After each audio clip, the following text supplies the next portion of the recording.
కవరప్లో భాగంగా సాయి కృష్ణ మొదట rowdy sheeter అన్నారు. కవరప్లో భాగంగా ఇదే సాయి కృష్ణ అనే పిల్లాడిని మొదట రౌడీ షీటర్ అన్నారు. రౌడీ షీటర్ను వెనకేసుకొని వస్తారా అని కూడా ఎదురుదాడి చేశారు. జనం ఎప్పుడైతే చీకొట్టడం మొదలుపెట్టారో అప్పుడు వెంటనే మళ్ళీ యూటర్న్ తీసుకొని ఇదే చంద్రబాబు నాయుడు గారు తన మనుషుల చేత ఆ కుటుంబ సభ్యుల దగ్గరికి పంపించి చివరికి ఇదే సాయి కృష్ణ కుటుంబాన్ని తాను పిలిపించుకొని సెక్రటేరియట్లో వాళ్ళకు టైం ఇచ్చి వాళ్ళ పక్కన కూర్చొని అలా చేయి పట్టుకొని ముసలి కన్నీరు కారుస్తూ న్యాయం చేస్తాను అని ఇదే చంద్రబాబు నాయుడు మళ్ళీ యూటర్న్ తీసుకొని ఇవే మాటలు.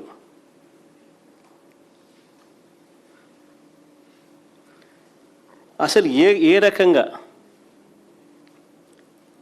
ఏకంగా 40 రోజుల పాటు ఇది బయటికి రాకుండా తొక్కిపెట్టిన ఈ కేసుపై యావత్ దేశమంతా కూడా దిగ్భ్రాంతికి గురైతే 40 రోజుల పాటు, ఇన్ఫ్యాక్ట్ మేము పోయి 40 కూడా కాదు, దాదాపు 46 రోజులు నేను పోయిన తర్వాతనే పోయిన 4 రోజులకు అరెస్టులు, 46 రోజులు దీన్ని కేసును తొక్కిపెట్టి ఈ కేసుపై యావత్ రాష్ట్రమే కాదు దేశమంతా కూడా దిగ్భ్రాంతికి గురైతే అసలు ఏం జరిగిందో, చట్ట ప్రకారం ఎంతమంది మీద, ఎంతమంది పెద్దల మీద ఎలాంటి చర్యలు తీసుకున్నారో చెప్పాల్సిన బాధ్యత ముఖ్యమంత్రి మీద లేదా అని అడుగుతా ఉన్నా.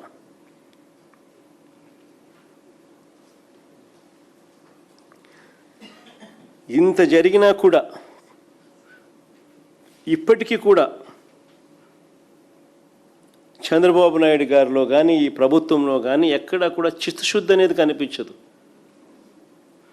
ఎక్కడా కూడా ఏ కోశానైనా కూడా కనీసం రిమోర్స్ లేదు, పశ్చాత్తాపం లేదు.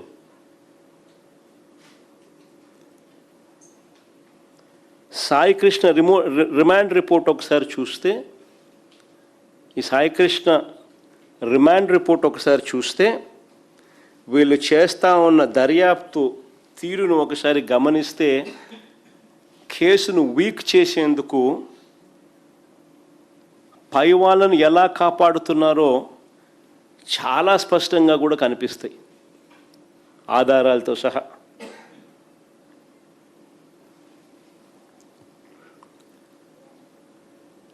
నేను 4-5 పాయింట్ల రిపోర్ట్ల ఆధారంగాను 4-5 పాయింట్లు లాజిక్తో లాజికల్గా నేను చెప్తాను. రాష్ట్ర ప్రజలందరూ కూడా ఆలోచన చేయమని అడుగుతా ఉన్నా. సాయి కృష్ణను మార్కాపురం నుంచి తీసుకువచ్చింది టాస్క్ ఫోర్స్ పోలీసులు. సాయి కృష్ణను మార్కాపురం నుంచి తీసుకువచ్చింది మార్కాపురం నుంచి తీసుకొచ్చింది టాస్క్ ఫోర్స్ పోలీసులు. వాళ్ళ రిమాండ్ రిపోర్ట్లోనే ఇది రాశారు, ఇది చెప్పారు. వాళ్ళు కృష్ణలంక పోలీస్ స్టేషన్కి ఈ మనిషిని అప్పగించిన తర్వాత, అంటే సాయి కృష్ణను అప్పగించిన తర్వాత అక్నాలెడ్జ్మెంట్ కూడా తీసుకున్నారని కూడా రిమాండ్ రిపోర్ట్లో వాళ్ళు చెప్పారు. మరి టాస్క్ ఫోర్స్ పనిచేసేది పోలీస్ కమిషనర్ కింద కాదా?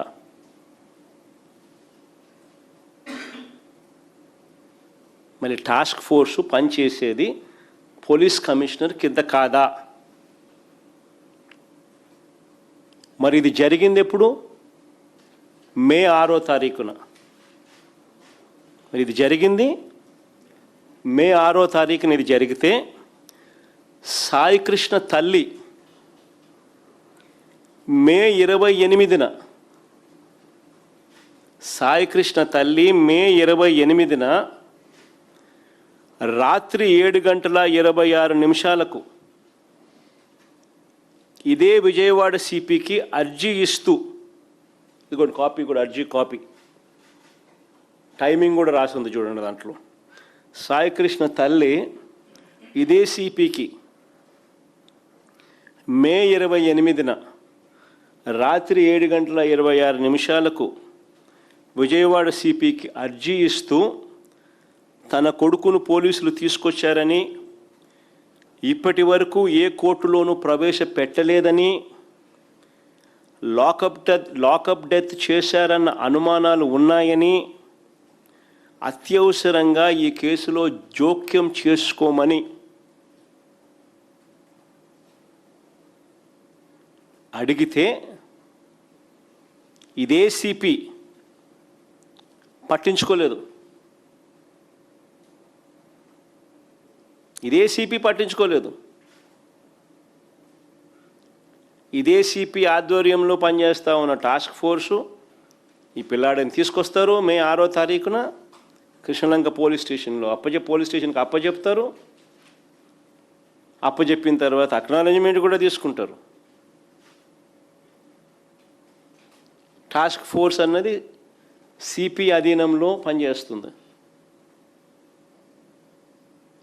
అదే సిపికే సాయికృష్ణ తల్లి మళ్ళీ మే 28వ తారీఖున, మే 6వ తారీఖున జరిగితే మే 28వ తారీఖున సాయికృష్ణ తల్లి అదే సిపికే అర్జీ పెట్టుకుంటే, ఇవన్నీ కూడా డౌట్స్ రేస్ చేస్తూ అర్జీ పెట్టుకుంటే కూడా సిపి పట్టించుకునే పరిస్థితి లేదు. తర్వాత సాయికృష్ణ బంధువులు, దీని తర్వాత మళ్ళీ సాయికృష్ణ బంధువులు డీజీపీ గారికి కూడా చెప్పినారు. డీజీపీ గారిని కూడా అప్రోచ్ అయ్యి డీజీపీకి కూడా చెప్పారు. చెప్పినా ఆయన పట్టించుకోలేదు.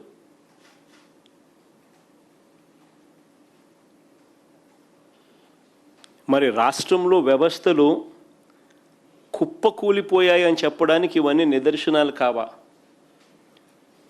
సిఐని సిపి కాపాడుతాడు, సర్కిల్ ఇన్స్పెక్టర్తో పని చేయిస్తాడు తనే. కాబట్టి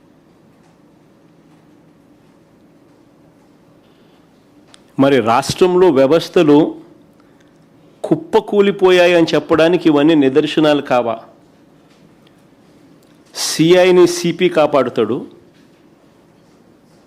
సర్కిల్ ఇన్స్పెక్టర్తో పని చేయిస్తాడు తనే. కాబట్టి సిఐని సిపి కాపాడుతాడు, సిపిని డీజీపీ కాపాడుతాడు, డీజీపీని చంద్రబాబు కాపాడుతాడు.